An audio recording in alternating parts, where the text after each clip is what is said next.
Hold up.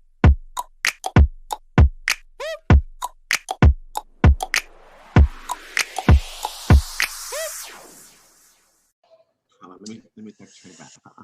All right, welcome to James's Kickback. James Anthony in the building, looking fabulous. And who do I have with me? None other than Mahlae Balenciaga. Hi. How goes it? Wonderful. How are you? I'm good. Thanks for joining me tonight, taking time out of your busy and booked schedule to meet with me. And welcome to the Kickback. What are you drinking tonight, Mahlae? I am drinking a Riesling. Mm-hmm. Okay, walk me through that. That's what it said on the bottle. Listen, I'm not a sommelier. Don't ask me all the other extra questions, okay? Yes, and I'm sipping on some lemonade and vodka. I'm a little ghetto tonight. A little simply lemonade. You didn't have a glass for the YouTube show? I did, but I can't find it right now. You only have one? I have one. Okay. Yes, this is season one. Season one. We have to get picked up. Welcome. Okay, so what have you been doing during quarantine, you know, being a drag performer and all that good stuff? Like, what happened for you when all that happened?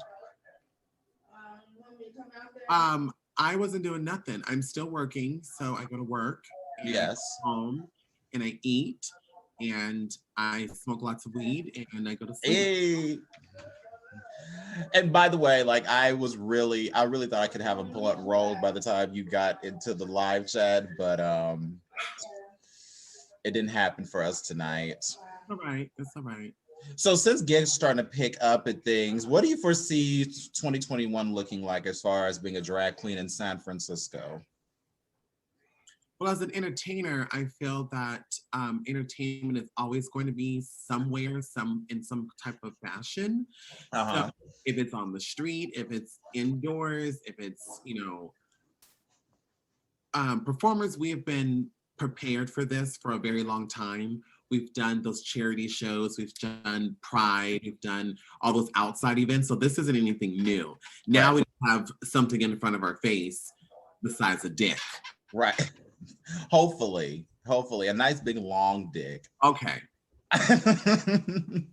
So I've always wanted to know who inspires your drag. Like, where does your drag aesthetic stem from? Like the inspiration behind it. Like, you're such a womanly presence, and like that's like not the best way of describing it, of course, but you have such a distinct and signature style to your drag. Who actually inspired it, and how did you create who we know today as Mahlae Balenciaga? Well, as an entertainer, I feel that you can pick up different pieces from everywhere. You draw inspiration. That's what part of the creativity side comes from. So I wouldn't say one single person inspires me. Movement inspires me. So anything that flows inspires me. So I wouldn't say one single thing. But overall, I guess would say, movement, color, shock value, whatever. Those type of things inspire me. Well, that's fabulous. That's really good to know. And so, like, what gig or what moment happened for you at the beginning of your career where it kind of just solidified that this is what I want to do as a career? I've always been in entertainment. I've always been in some type of theatrics from a very young age. So it just was I feel like it has just evolved into this aspect of the dramatics. Right. So yeah, I think that would be it. So last week, I had Cindra Rose, you know her, Cindra Rose on the show, and we kind of dove into a topic that I think you and I touched on in our like personal conversations, but it's just based around SF queens. You said what? Never talked to you before today. Stop it. All right. No, seriously. Okay, so why is it that San Francisco queens have not been on Drag Race in 12 seasons aside from 2 of them. Like, I find that to be very interesting. And everyone's answer, the reason why I asked you is because everyone's answer is slightly different. And so I would love to hear your take on, because you know everyone. I don't need to go down the list and drop names, but you know everyone. And so why do you think, from your educated and well-knowledged opinion, why do you think not enough San Francisco queens have been featured on the show as of yet? Well, first, let's go back to Drag Race as a TV show. Mm-hmm. Drag Race is a TV show. Yeah. Not just because you are a drag performer or an entertainer doesn't mean you want to be on a TV show to show that you are a drag performer. Mm-hmm. So just because you're a cook doesn't make you want to go on Top Chef. Just because you know how to tie shoes doesn't make you want to go work at a shoe store. Right. So I feel that's like one aspect of it. Just because you're an entertainer doesn't mean you have to be on a TV show to validate that you know what you're doing. And that's what a lot of it comes from. And again, it's a scripted competition show. Mm-hmm. Not saying that there is no one in San Francisco that should or could or would be on the show. It's just, I don't know if every single person, just because they're a great entertainer at the club, makes them want to audition to go on TV to do the same thing that they're already doing. Not saying that Drag Race is not a great opportunity for those entertainers that aspire to be on the TV show. I've auditioned multiple times for the show. Mm-hmm. So to say why is there not someone on the show? We're not in casting. You can only show yourself what you present on your audition tape, and that's only a short portion, and the tapes are getting longer and longer and longer with the things that they require for you to do. So yeah, I don't know. I don't have an answer for that. I don't know. Interesting. But that I definitely see what where you're coming from. And I also believe that one thing that, I guess for me and my observation, one thing that's hard to narrow down at times is what would you call the scene of San Francisco? Because New York has a type of queen, and then Chicago has a certain type of queen, and then Texas has a certain type of queen. You know what I mean? And like, I shouldn't say type of queen, but like, you know how a New York City queen when you see a New York City queen versus a Chicago queen versus a Texas queen. Does that make sense? Am I making sense? No, because there's what you see as a fan is mm-hmm. totally different of what other people are presenting. You only see that one queen from Chicago, that one queen from New York. So you're like, oh, she's from New York. So you assume that's where she's from. Just because she's from there doesn't mean she has to look like that. So in San Francisco, there's so many different varieties of drag in San Francisco. There's your pageant queens, there's your pretty queens, there's your faux queens, the Soma queens, this queen. Like, there's so many other genres of drag versus the same, like, Texas is known for pageants, so you are going to get a pageant queen. Yes. Chicago is known for like a dancing queen, so you're going to get a dancing, like, it's a performance art place, so you're going to get more people who are going to use expression versus a corset. That makes sense. Okay. Well, thank you for walking me and other viewers through that. I have heard Trixie, I think it was Trixie or Jinx, say in the past that, Drag Race has created something where fans, sometimes like myself, at times think that they're experts on drag when they're really just fans of a TV show. Absolutely. And you're a fan of one thing that you see for that one person, and you hold the rest of the community to that one standard. And that's not You're not a monolith. And again, where you have those people who think they're makeup artists because they've watched every YouTube channel and now they're a makeup professional, guru, whatever. Mm-hmm. Because you bought something and put it on doesn't make you a makeup artist. I mean, it could. I don't know. I'm not a makeup artist. So I don't know. But there's so many people who try to tell someone who's already living it mm-hmm. what they're doing and what they should be doing, or, oh, you were so good tonight. Why aren't you on Drag Race? Like, that's not just because I do something doesn't mean I have to go on TV to do it. Again, I'm not saying that's not a great opportunity, but a lot of the girls who've been on the show, they get on the show and they realize that, like, this is a great opportunity, but it's the same thing that I'm doing. Now I'm just getting flown around the world doing the same thing. Again, it's a great opportunity. Yeah, for sure. For sure. That makes perfect sense. And I think ultimately, like you just so eloquently put, it doesn't solidify star power if you're on the show or if you're not. You know what I mean? If you're a performer, you're a performer. If you're an I've hosted many of shows with many of the girls from the show and outperformed all of them. Because you're the supreme. Period.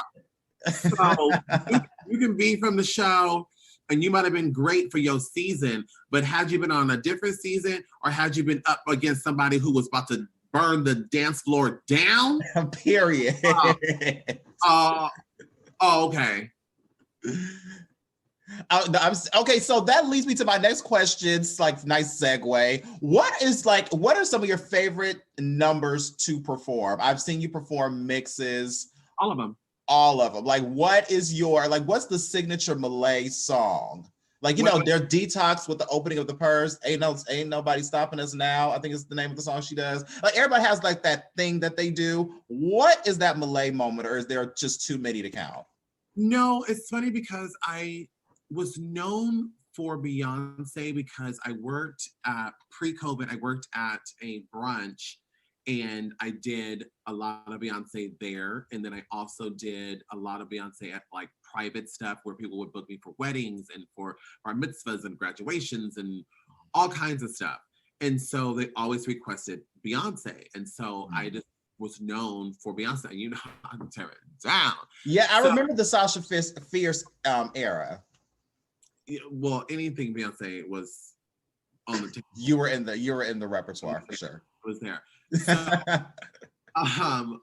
So I definitely was known for Beyonce. I've always been known for having up-tempo dance numbers and quirky costumes and stuff like that.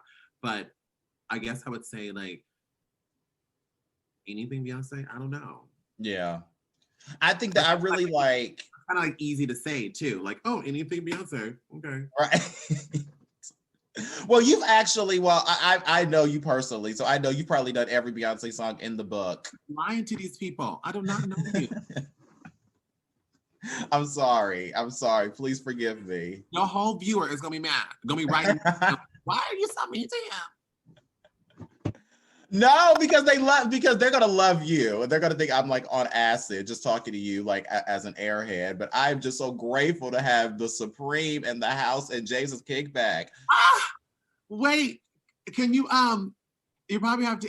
I don't know about the editing processes on these gigs. This is my first one. I never done this before. Oh, but someone gave me a Balenciaga picture frame.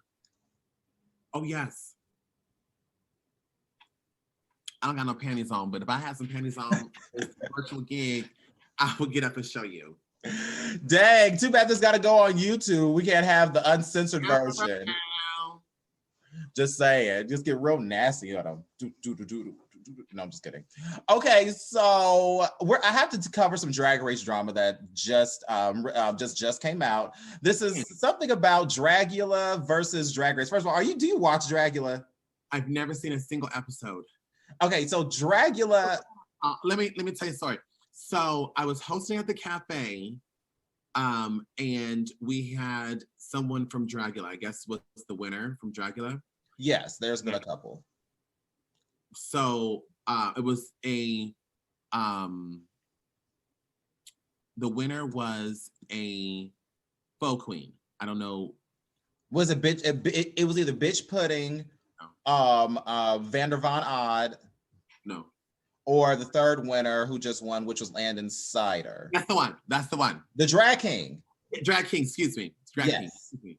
And I had never seen them before. I've never seen them perform, never watched the show, so I didn't really know. So while they were up on stage hosting, performing, I handed the mic over and I said, well, for someone who's never seen the show, that was sickening. Like I was congratulating. Do you know this bitch had the nerve to try to read me? Until I was like, well, someone who's never seen the show. And I was like, excuse me, I actually was giving you a compliment. Like I've never seen the show before. Right. Landon? Yes. Land and cider. That's kind of off-putting. I Well. never met them before, and I was like, well, to be completely fair, I've seen Dragula. I've seen most seasons except for season 1. It's kind of blurry. All of them, it's a nice production. It's very, very different than Drag Race in the sense of they don't really have runways. They have something called floor shows, very gory, very horror-y. There's no lip sync for your life to get out of elimination. There's exterminations, which they is really thrilling. So it's like they'll throw you out of an airplane or they'll make you eat cow guts. I mean, kind of like Fear Factor? Yeah, very Fear Factor-ish. Okay. Yeah, so that's how and then however you perform in that extermination is they determine who leaves and who stays or whatever. So anyway, they announced. What happens if you get up in the airplane and you don't want to jump off? You eliminate it? Well, they had a contestant, Valencia, I believe was the name of her, name of the queen. They had an incident where she went up and said, you know what, I'll just go home. And yes, but unfortunately, the girl that she was up against still had to do the extermination. So the Boulets, it's hosted by the Boulet brothers, whom I'm a fan of their aesthetic. They have one of the best aesthetics in the game to me. But it's hosted by them, and they announced that they were having a new season called The Boulet Brothers Presents Dragula, The Resurrection, where they pretty much, it's kind of like an All-Stars, where they resurrect dead queens. Again, very gory show. So they resurrect the dead queens, i.e. the eliminated queens, for a Halloween special to reappear on season 4. So they're bringing back old queens so they can compete for a spot to compete again. Got an All-Stars and you only got 4 seasons. 3. Yeah, and to be very fair, the queens that they are bringing back are some of the best that have come out of the show's 3 seasons. But again, that's pretty much what's happening. That's the whole cast. Period. Sorry. But okay, so the current drama is that Drag Race just announced, I don't know if you saw this online, but they also announced that they're having a Halloween special on a completely different day, featuring all the season 12 girls, except for, Perry Chai. Yeah. And so a lot of the fans are starting to get upset. And some of the girls from Dragula also posted on Twitter some of their disdain for Drag Race profiting off what they think is Dragula's idea, which is coming up with a Halloween special. So who do you think, or do you even think somebody owns Halloween? Because this is what this is coming down to. Like, which franchise owns Halloween and why not? Because the fans are upset that, or some of the girls are upset that Drag Race is doing a Halloween special. They think Dragula should be the only ones to do spooky. Why are you asking me this? Because you know what I'm gonna say. Who cares? Right. And also, no one owns Halloween because somebody made it up. Hello. Right. Oh my God. Why are we even talking about this? This is crazy. Yes. Well, the fans, the reason why I brought it up was because this is something that's fresh. I saw this, I read across this on Twitter yesterday, and I was like, I didn't realize this was such a thing. I don't know how your Twitter is set up. No, I had to take off some of the nastiness. I was getting depressed. Well, yeah, it's a thing. I don't know. Exactly.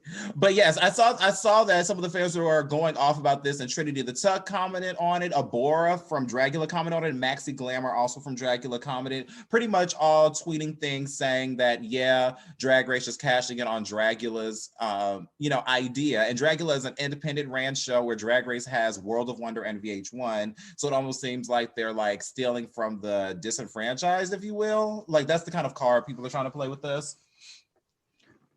I also believe that it really doesn't make sense, like, why we're arguing over drag. We should be thankful that drag is even in the front, in the mainstream in general. Mm-hmm. And Halloween is something made up.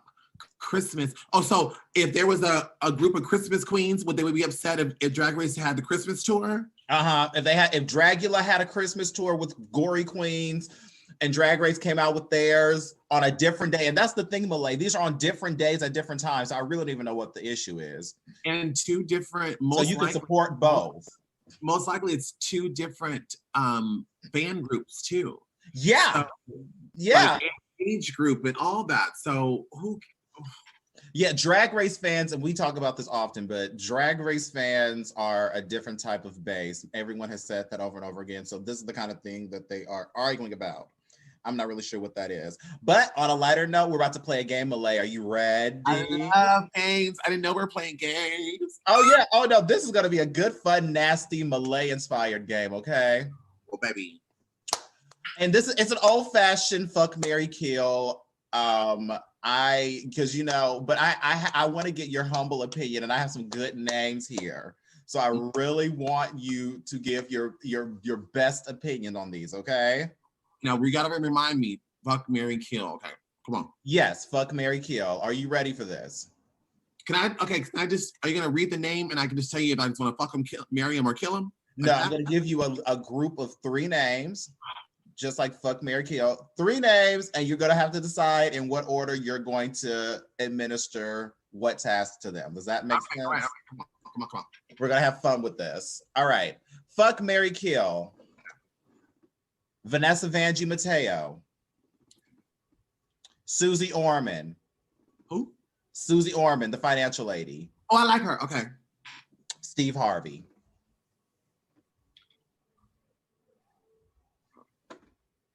Mm-mm. 10 seconds. Hold on, wait. Want me to come up on here?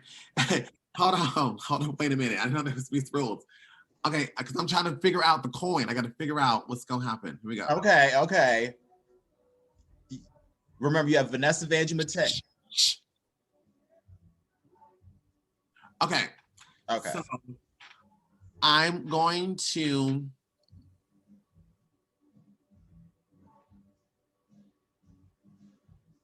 fuck Miss Vanjie. Rightfully so. Okay. I'm going to kill Steve Harvey. Okay. And marry Susie. And let me tell you the reason why. I like is because we kill Steve Harvey and we get all his money. Mm-hmm. Susie is the alibi because she is the financial person. So she has already figured out how to dwindle and get the coin without us getting caught. Yeah. Okay? And you marry her so you can get her money. And you didn't tell me how long I got to be with her. So I can just marry her for a year and then slice her and dice her and be out of it. Oh my God. And then me and Vanjie go right up into the sunset. So boom, with the coin. I would go off into the sunset with Vanjie. I think that makes perfect sense. I think that makes perfect sense. Are you ready for round 2? That was good. I just put up the round 3. Okay, round 2. Public school, it's all right. Okay, whatever. Okay, round 2. Fuck, marry, kill. There is Bob the drag queen. That's my girl. That's my girl too. You didn't even know. There is Kelly Clarkson, and then there is Adam Levine. Fuck Bob and kill the rest. Sit your Begonio ass on somewhere. No! So, am I supposed to look at myself over here? Or am I supposed to look at the green light? Honestly, you look good at either way. I've been squinting so I can look like I'm looking at both. Me too. Like, you know how Melania Trump does that? Oh, like she always looks like, she's like trying to figure out who you are. Don't make me close this laptop on you. Okay? Donald. Sorry. Oh, speaking out, did you get your new laptop? Are we going live? We're on it. Okay. We're on it. Yes, thank you. Shout out to I should show you the other one. It's like a shame. Shout out to Apple for sponsoring this video. Hi, Apple. Give me a coin. I have a titty out for you if you give it. You can't say all that. Oh, sorry. You're right. All right, come on. Are you ready? Oh, you did just say it. Are you ready for that round 3? Oh. All right. We have Adam Lambert. We have Todrick Hall. Okay. And we have Ross Matthews. Oh. Fuck, marry, kill. I would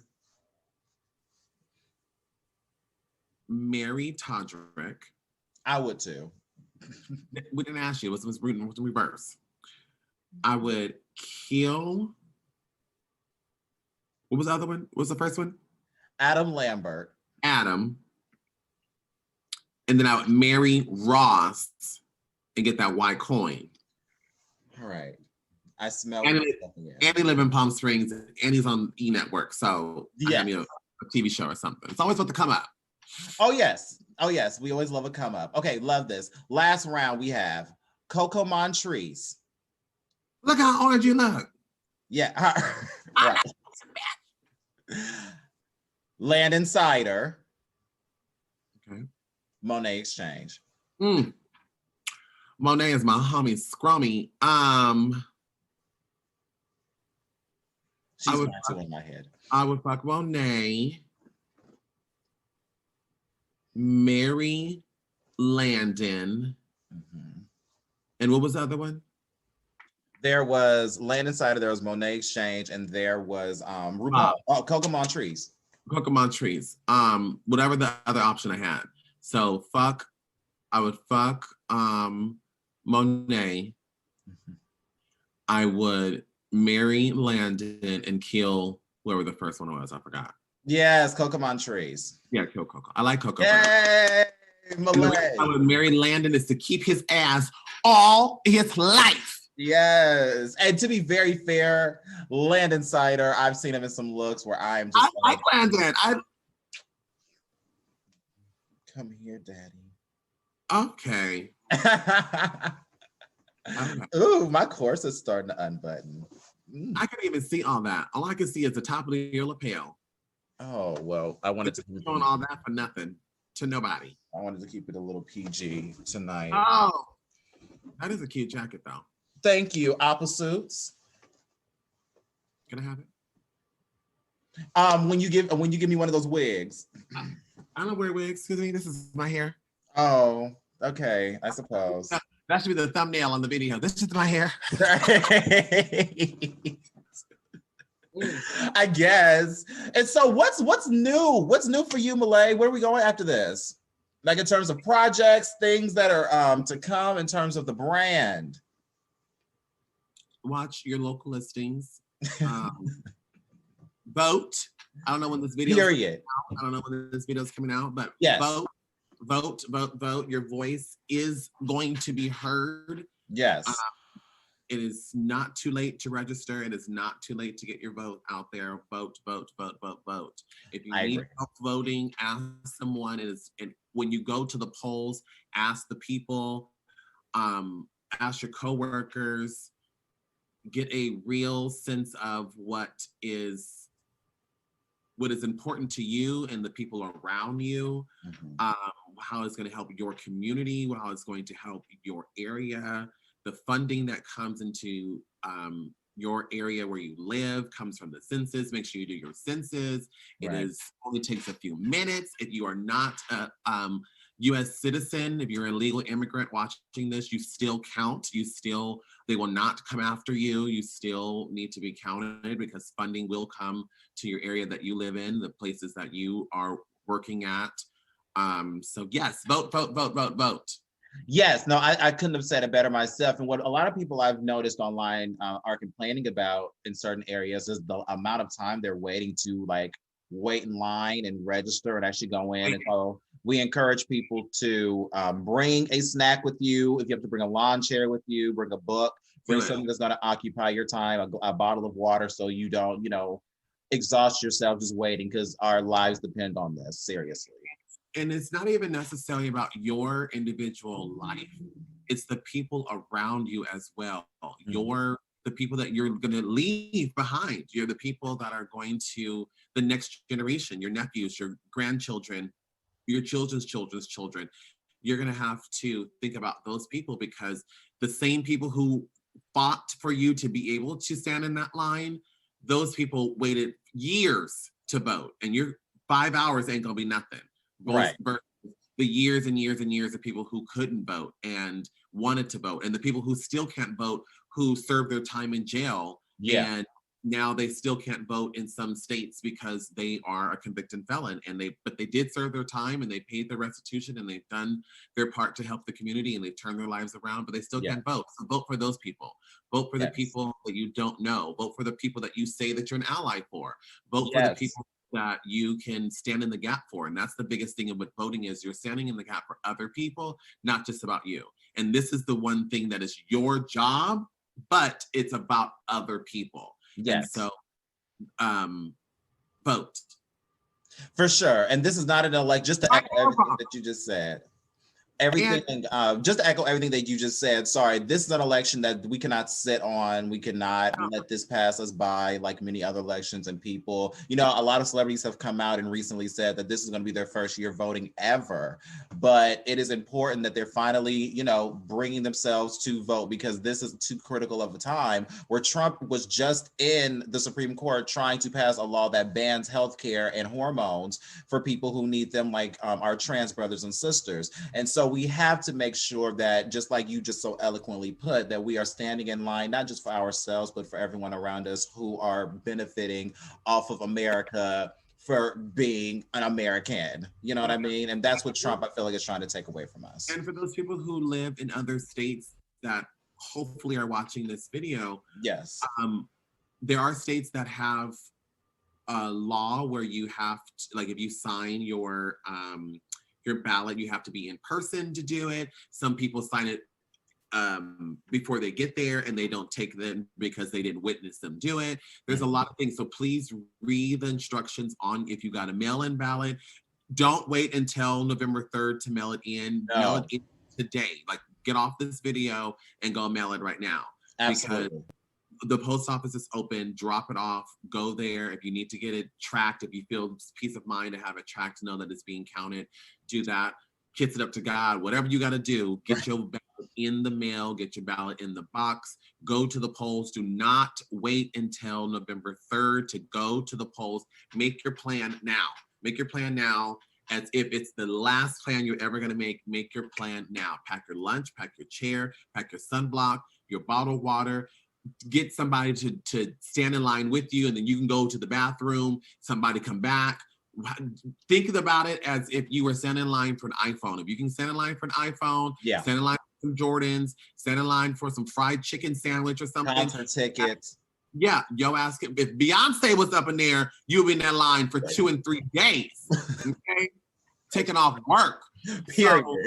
Okay, so take off work to vote. And in most states, you do get paid to take the day off to go vote if you have to work that day. A lot of jobs this year are being very lenient and making sure that all of their employees have options to be able to go vote on election day. But if you wait until that day, I feel that you are just shooting yourself in the foot, and you cannot complain to me nor anyone else, because today is whatever day it is, and you should.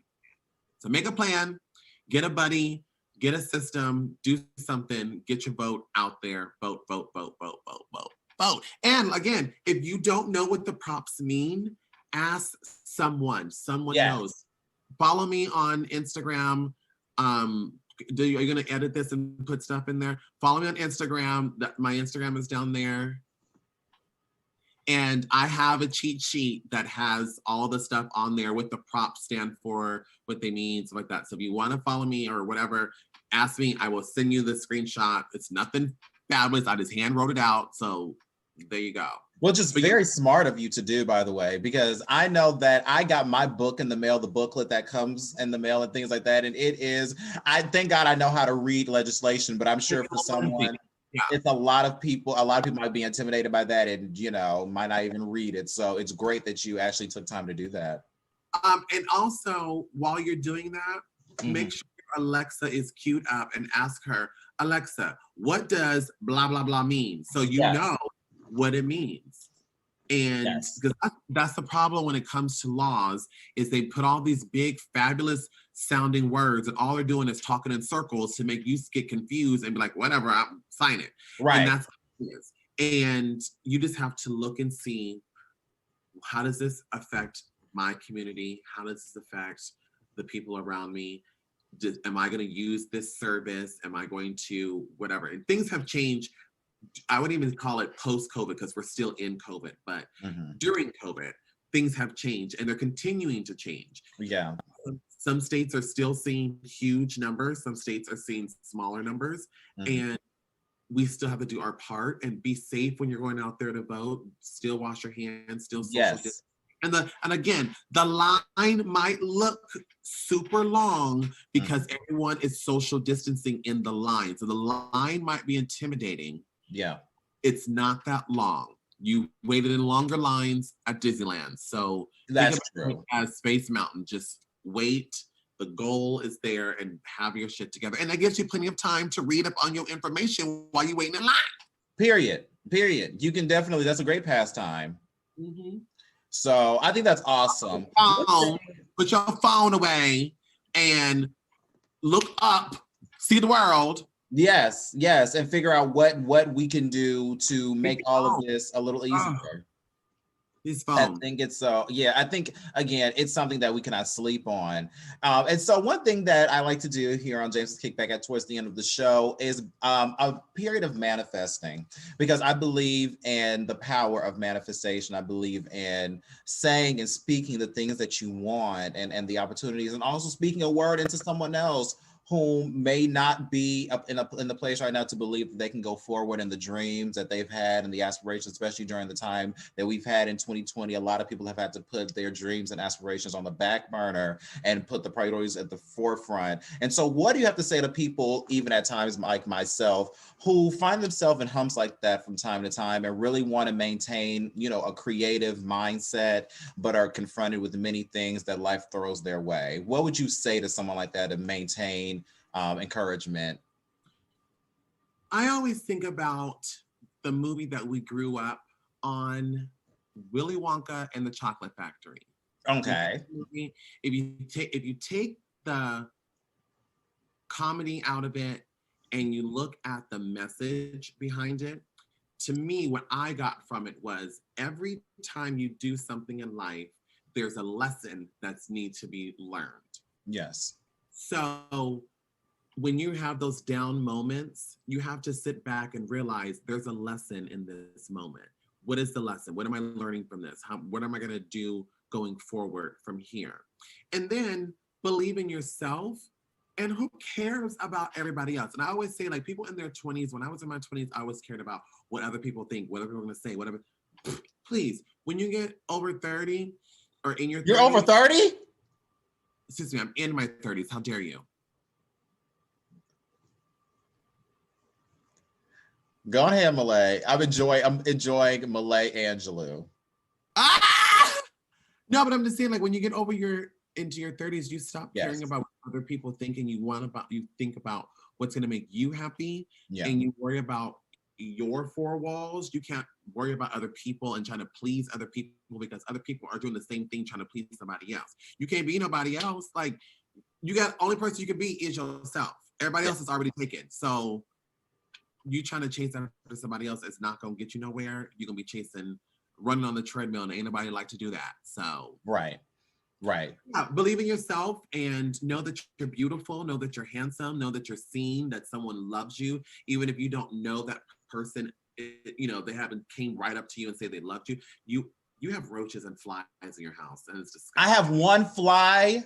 And you know how ring lights, they're attracting to the ring light. So and I don't have not a one roach, fly, or any kind of bug. No, I have a fly because I let my window open and loft living. So they come to the top. Excuses.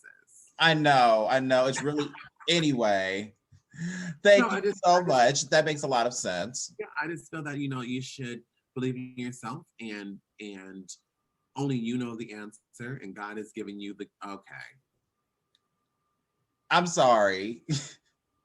God is giving you the gift, and utilize that gift, whatever it is.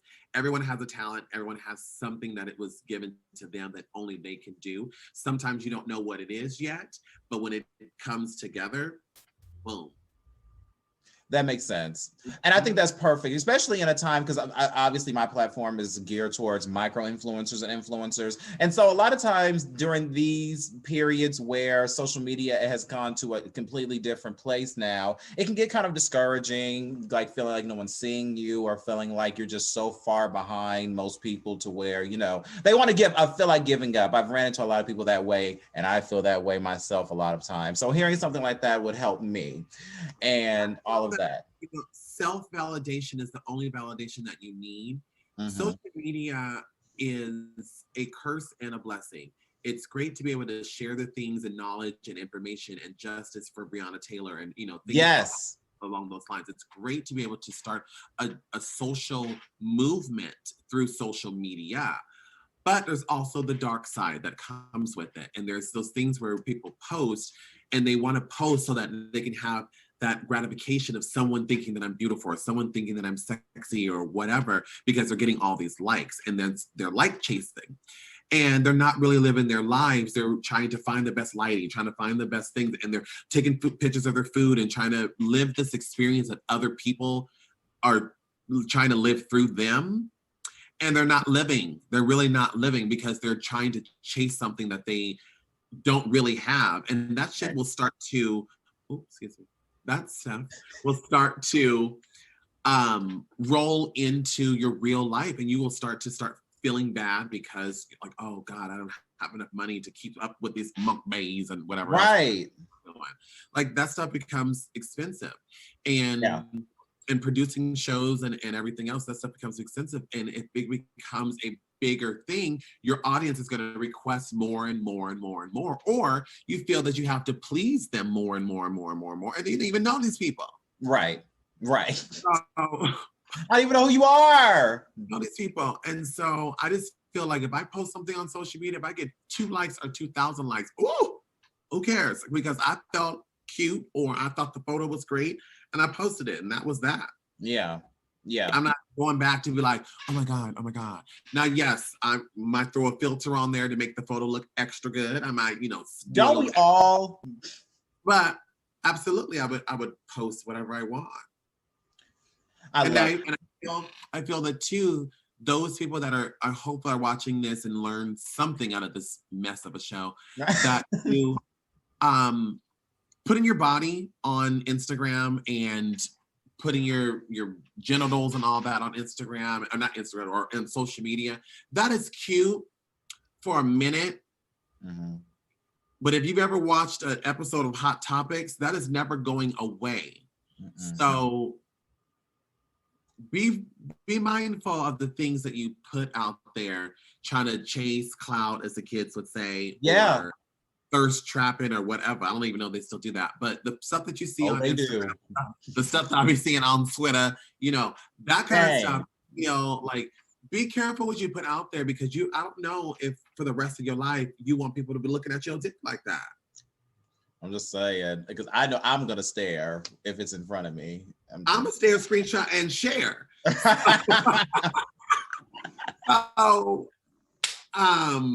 Click like. What does the YouTubers say? Like, comment, and subscribe. That's what I'm doing. Like, comment, and so what? Come my way.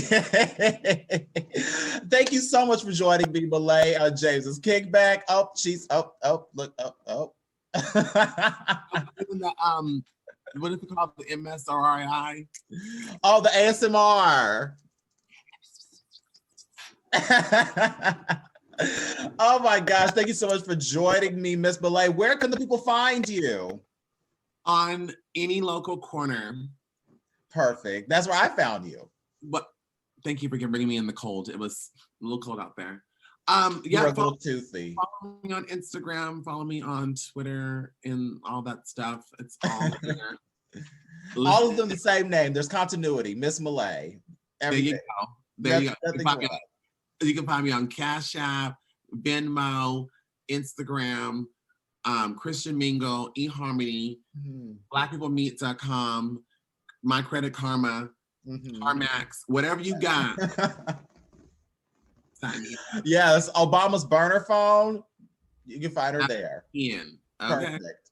And just fun fact before we leave, I just want the world to know that I have tried my hardest to be in the House of Balenciaga, Oh, and my application just continues to be returned to sender. I have no idea why I'm getting a return. you know why on national, whatever this is on?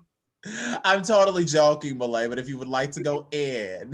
You have to have a certain credit score to be able to. Now, Well, you lost me.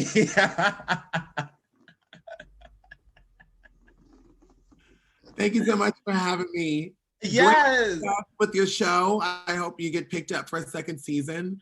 I do too. Thank you so much. I do Yes. too. I'm not taking all these roaches and these lights for nothing. Well, So you do live in Oakland, so. yeah, and you know most of the men I fuck are roaches. All right. Well, Thank you so much. I have to sign off now. okay, well. Hold up.